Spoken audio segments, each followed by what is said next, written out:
होय भाऊ. हा. ते मालेगाव मध्ये त्या 3 वर्षाच्या मुलीवर बलात्कार झाला. अय्या. काय भंगार असतात रे माणसं, असल्यांना फाशी का देत नाही राव, कळत नाही मला. दादा मला तर वाटतं ना भर चौकात त्यांना जाळलं पाहिजे. आता महाराजांचाच काळ बरा होता राव.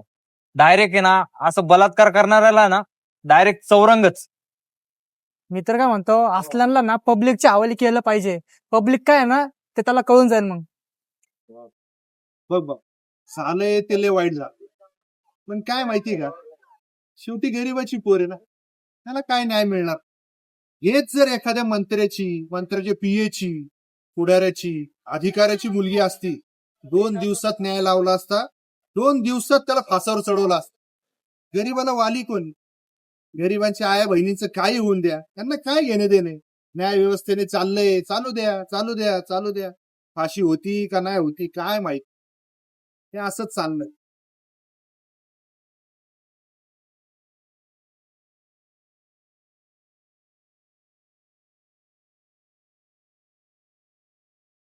किती मेणबत्त्या घेऊन कॅन्डल मार्च काढा, किती आंदोलन करा, किती विरोध करा, पण न्याय हा काय गरिबांना मिळत नसतो.